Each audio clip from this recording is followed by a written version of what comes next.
जय श्री राम। आंजनेय की आत्मकथा की श्रृंखला के आज की कड़ी में हम सुनेंगे हनुमान जी के जन्म की कथा। जैसे रामचरितमानस में लिखा है कि नाना भांति राम अवतार, तो उनके लाडले श्री हनुमान जी के भी अवतरण की अलग अलग कल्पों में अलग अलग कथाएं हैं। चूंकि आप सुन चुके हैं कि उपक्रम में हमारे हनुमान जी से रघुकुल के कुछ बालकों ने जिद की है, उस जिद के आगे हनुमान जी अपनी इस कथा स्वयं सुना रहे हैं। माँ श्री जनक नंदिनी ने भी कहा है कि तुम सर्वज्ञ हो और अपनी पूरी कथा सुनाओ। तो अब बालकों ने हठ किया है कि आप अपनी जन्म की कथा सुनाइए, तो अब उन्हें पूरे जन्म की कथा सुना रहे हैं हनुमान जी। तो सुनते हैं हनुमान जी अपनी कथा को कैसे आगे बढ़ाते हैं। हनुमान जी, आप तो अवतार हैं, भगवान शंकर के अवतार। ये राघव कुमार पूछते हैं, आपने यह वानर रूप क्यों अवतार लिया, कैसे लिया, और आपके माता पिता भी तो अवतार ही होंगे। इन कुमारों को भ्रांत नहीं किया जा सकता, इनसे कुछ छुपा लेना भी अपराध ही है। संकोच चाहे जितना हो, इनसे अब पूरी स्पष्ट कथा कहनी ही पड़ेगी। यह वानर रूप कोई आज इस त्रेता में मैंने नहीं धारण किया है, यह तो मेरा लगभग नित्य रूप है। अब वानर रूप में ही मैं एकादश रुद्र भी हूं। सृष्टि के प्रारंभ में स्वयंभू कल्प में ही हुए थे महर्षि शिलाद। वे गृहस्थ थे, शास्त्रज्ञ थे, कर्मनिष्ठ थे, परम शैव थे। जब बहुत दिनों तक उनके कोई संतान नहीं हुई, तो उनकी पत्नी ने उनसे प्रार्थना की, ब्रह्मन, आपने मेरा पाणी ग्रहण किया है, नारी की सफलता उसका मातृत्व है। आपके पितृगण भी अपने वंशधर की प्रतीक्षा करते होंगे, आप मुझ पर अनुग्रह करें। महर्षि ने अब तक तो इस ओर ध्यान ही नहीं दिया था। पत्नी परिग्रह करके वे संतुष्ट हो गए थे कि अब उनकी आराधना यज्ञ आदि में एक सहायिका उन्हें मिल गई है, और अब गृह आश्रम की व्यवस्था पर भी उन्हें ध्यान नहीं देना पड़ेगा।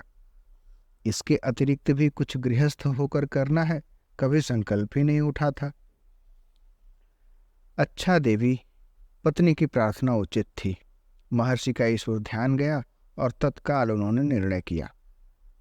पशु पक्षियों के समान कामज संतति तो मानव का वांछनीय नहीं हो सकता। संतान वह जो कुल को अपने कर्म से उज्ज्वल करे, ऐसी संतान सर्वेश्वर के अनुग्रह के बिना कैसे प्राप्त हो सकती है। महर्षि पत्नी को समझाकर तप करने चले गए।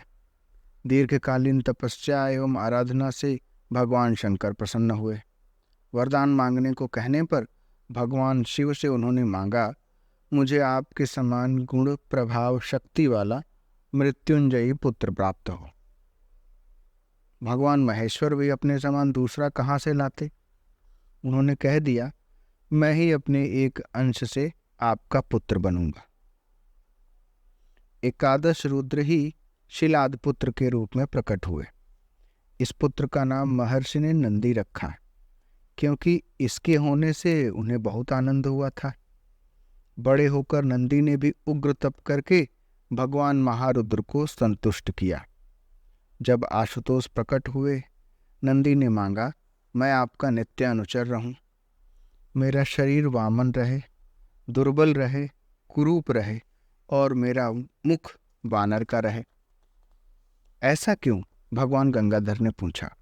प्रभु, सेवक को स्वामी की समता नहीं करनी चाहिए। नंदी ने कहा, मैं दुर्बल, कुरूप, वानर मुख रहूंगा तो मुझमें कभी देहाभिमान नहीं जागेगा। एवमस्तु। आशुतोष ने वरदान दे दिया। मेरा महावृषभ नंदी है, तुम नंदीश्वर हुए। तुम मेरे समस्त पार्षदों के अधिपति, मेरे नित्य परिकर होकर मेरे समीप ही रहो।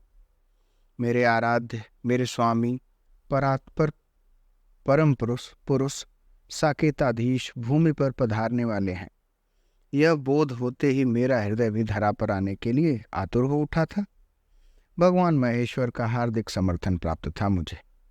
जब सभी देवता अपने अंश रूप से पृथ्वी पर जन्म ले रहे थे, तो सदाशिव ही क्यों वंचित रह जाए। मैं शिलाद तनय नंदीश्वर एकादश रुद्र का ही स्वरूप था। मुझे अनुज्ञा प्राप्त हो गई। एक बात और, श्री राघवेंद्र का अवतार लोककंटक दशग्रीव दलन के लिए होने वाला था। उस नई कशेय ने अपने 10 मस्तकों की आहुति दी थी 10 रुद्रों के नामों से। उसके द्वारा आराधित 10 रुद्र उसके उच्छेद में सहायक नहीं हो सकते थे। अतः भगवान महेश्वर ने यह सौभाग्य मुझे दिया। रुद्र रूप में रावण के द्वारा मैं अनाराधित था और नंदीश्वर रूप में उस राक्षसाधिप ने मेरा उपहास किया था। मेरे द्वारा वह प्रशप्त था। एकादश रुद्र। भगवान नील लोहित ही बने थे नंदीश्वर, और वही नंदीश्वर शिलाद तनय अपने दूसरे रूप में यह हनुमान है। इसलिए आप वानर उपदेव वानर हैं, कुमारों ने प्रसन्न होकर कहा। किंतु आप खर्वतनु और कुरूप तो नहीं है, क्षीणकाय भी नहीं है, आप तो महाबली हैं। नंदीश्वर केवल दुर्बल क्षीणकाय हैं, वे भी अतुलनीय बलशाली हैं, मैंने समझाया। मुझे अपने प्रभु की सेवा करनी थी, राक्षसों के साथ संग्राम करना था। अतः क्षीणकाय खर्वतनु ऐसी सेवा के उपयुक्त नहीं था। सौंदर्य के दिव्य देह श्री राघवेंद्र के सेवक के उपयुक्त शरीर अभीष्ट था मुझे। प्रभु के स्वजन परिजन प्रजा में किसी की समता कैसे कर सकता था मैं, और सब मानव थे, अतः मैं वानर बना, सबसे हीन सबसे तुच्छ, जिससे सबकी सेवा का कुछ अवसर पा सकूं। युग युग तक श्री राघवेंद्र के भक्त तो मानव ही होंगे, मैं उन सबसे तुच्छ वानर उन सबका सेवक ही होकर रहना चाहता हूं। इसीलिए आप सबके सम्मान्य सबके पूज्य हैं। कुमारों में रघुकुल की गरिमा के अनुरूप विवेक एवं नम्रता है, लेकिन मैं इनकी श्रद्धा विनय से बचना चाहता हूं। इसलिए मैंने स्वयं आत्मचरित आगे बढ़ाया। जय श्री राम।